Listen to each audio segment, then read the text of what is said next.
Um, Tonight we're going to be talking about the four temperaments and how it affects our relationship with other people.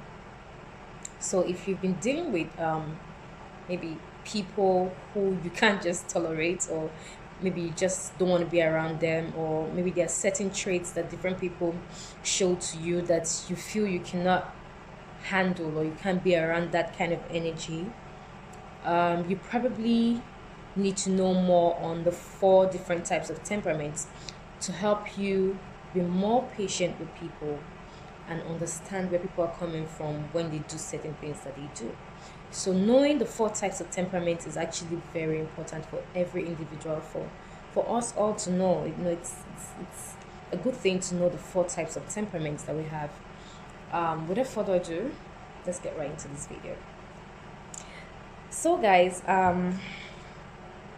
let's start by talking about, so sorry guys, I'm looking down. I have my notepad and I have some points jotted down on my notepad. So permit me, from time to time I'll look into my journal to read out. So if you don't mind.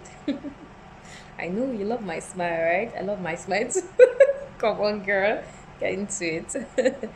Okay, we're gonna start by talking about what temperament mean. Temperament means.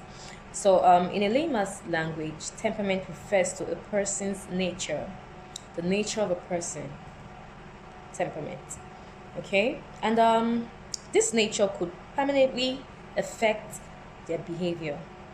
So, this nature of a person, of course, we get that, can affect a person's behavior and how a person react or act towards another person.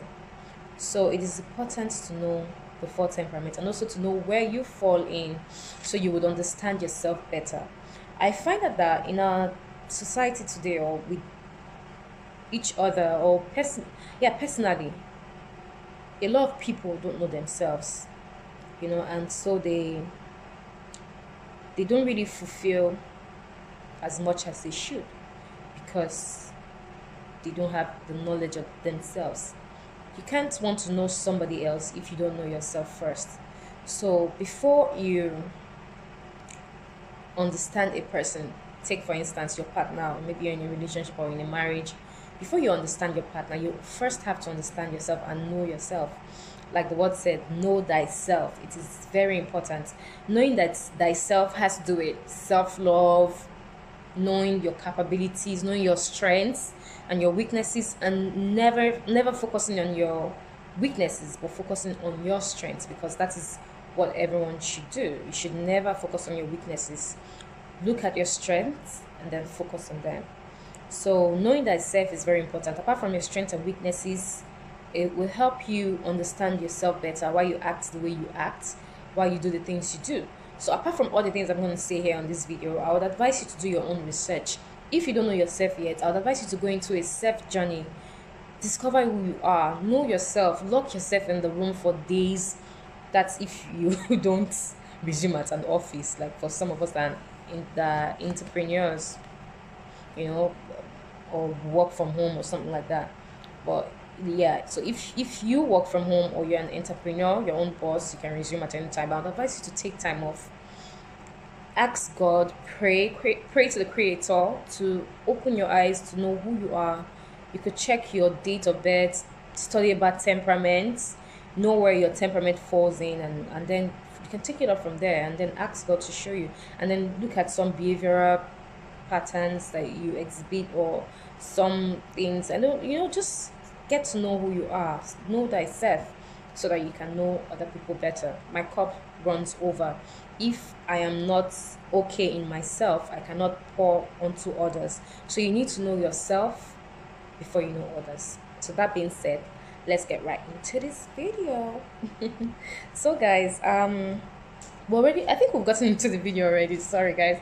So we already defined what temperament is. We say temperament refers to a person's nature, and this nature could permanently affect their behavior. Now, there are four types of temperaments. The four temperaments are the four fundamental personality types. Okay? And they are: number one, sanguine; choleric, melancholic, and the phlegmatic. These are the four types of temperaments. But for tonight, because of time, we're not going to go into all four temperaments. We're going to talk about two.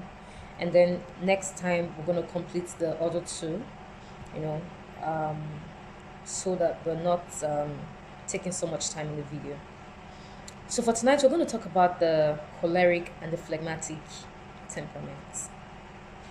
Now, research has shown that a person can share mixture among the types of temperaments where an individual personality type overlaps and they share two or more temperaments. This is very true.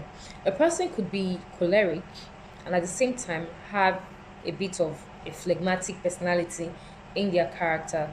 So it is possible to have a mixture of the temperaments. But the temperament, when a temperament is being when you know your temperament, I meant to say, when you know your temperament, you understand your temperament, you've read all the four temperaments, you definitely find one where you truly fall in, and then you notice that some of the behavioral patterns are not something that are not patterns that you exhibit. But then you could read another temperament, and then you find out that you have some of those traits in those temperaments as your behavioral patterns as well. So you could have a mix of, 2 to 3 temperaments. That's very possible. So, guys, the first temperament we're going to be talking about is the choleric. So, guys, the choleric people are extroverts, but in a more leadership oriented sense. They are very logical and use facts, hence, they aren't really over emotional. So the choleric people are very logical people. They are more leadership oriented. They are extroverts, but in a more leadership oriented way.